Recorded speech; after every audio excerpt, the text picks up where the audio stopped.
Now, it wasn't as though we had to twist my arm. We are in this community to pay our respects to our longtime colleague, Bob Dvorak. His wife, Patricia, recently passed away. And before we go spend time with Bob and then later tonight on the radio, Greg and I are here at Oakmont Bakery. I know how much you love a sweet treat. I know how much you love cookies. This has got to be like paradise for you.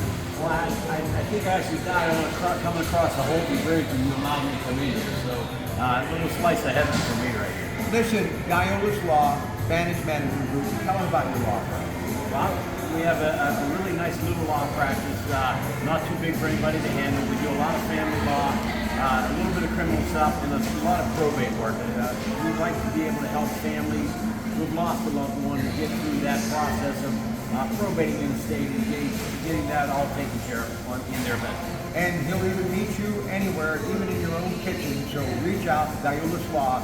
We will definitely be happy with the experience. Now, let's talk about the Pittsburgh Steelers. They take on the Rams. The Rams are a 3-point favorite, a little after 4 o'clock.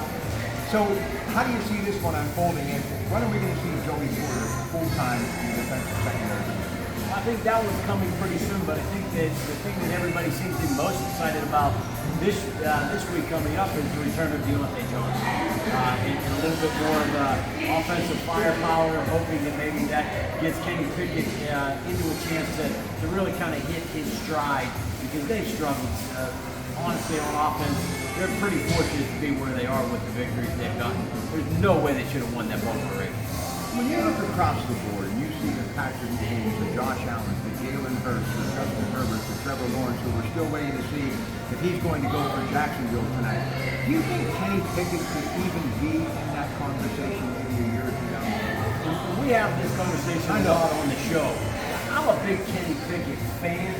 I don't see that Kenny Pickett is in that stratosphere of quarterbacks that is the type of guy that's going to bring you to the promised land. He's not a Patrick Mahomes, but he can probably manage an offense well enough. All right, let's shift gears a little bit. Pittsburgh Penguins. Sometimes they look great, and sometimes they don't look so great. What's up? Well, it's one of those things where they lost their first game, and then they win 2 in a row. Everybody felt like, hey, they've righted the ship, they're going to be in good shape. Then they got handed to them a little bit by the Detroit Red Wings last night in a 6-3 defeat. But sometimes those kind of games will happen. It's early in the season. We want them to hang around, get them to December, get them into after football season when we start paying attention to the Penguins. Yeah, and I hate they always seem to have to play major catch-up after the first of the season just to get into the postseason. So some of these early victories would be kind of a cushion for them after the first of the year. But one thing, I think fans really deserve some success. When you've got this payroll, Latang and Carlson and Kenny Malkin and Sidney Crosby, I mean, Wall Street would even blush with those numbers. They should be winning some hockey games. Yeah, there was some stunning news today that Evgeny Malkin was not voted as one of the top 100 players in the National Hockey League. I was astonished by that. Okay, Pitt Panthers, Wake Forest. Nice to get number 2 back-to-back for the weeks.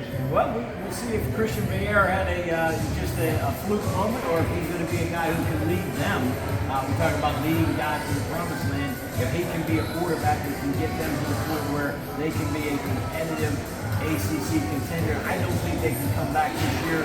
They've got too many strong teams left, but at least they can be positioned for next year if he can come back. You're a Pitt grad. You grew up on the same street as a great university, Cathedral of Learning, and of course Pitt Law School.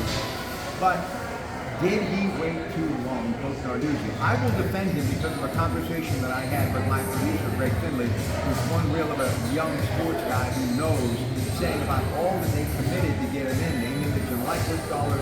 He's a local kid from Pine Richland, big arm. The relationship to Finetti that he had, that he had at Boston. So, what do you think? Did he wait too long? Yes, he waited too long. And it doesn't matter what you promised and what it was paid. It was already out there. Why chase bad money? Don't send good money after bad money. You knew it wasn't going to happen. You knew you had to change things around.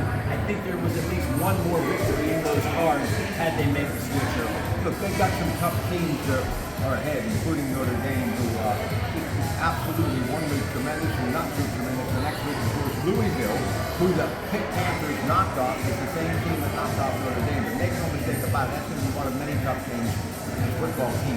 But there's still time to kind of right the ship. They got a must-win on Saturday. If they can win Saturday and then steal into the Florida State or Duke game, they can salvage the season a little bit. It's going to be very difficult sledding. All right, I'd like to see Philadelphia win it all. Big fan of Bryce Harper. Love that city. I think it's going to be Texas or Houston. I like the Houston Astros. I think they're really good.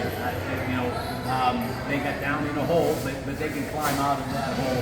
How about Schwarber? He's looking like Reggie Jackson. I mean, this guy, talk about Mr. October, for goodness sake. And the leadoff hitter, he's not the leadoff hitter, but he sure gets it done. Yeah, he sure does. Listen, it's always a pleasure. But one more thing, just back up there, Billy, for a moment. You like great beer? Something for everyone, a must. You got to get your hands on one of these for a hat or two. And it's the legendary name that continues to do incredible things here in Oakmont. I'll fold that later, but look over here. Cupcakes. Who doesn't like a good cupcake? No matter how bad your day is going, one of these cupcakes will change your life forever in a good way. And yes, we got a party coming up for the holiday season. Here's the reason. Oakmont Bakery. They've got a few of these waiting for you. So again, to Tony and Mark and the entire staff, again, follow them on social media. They are truly the most creative I have ever witnessed. It's your Pratte Pack. Much love to that great family, this great community, and there's a whole lot to love at Oakmont Bakery. Have a great night, everybody.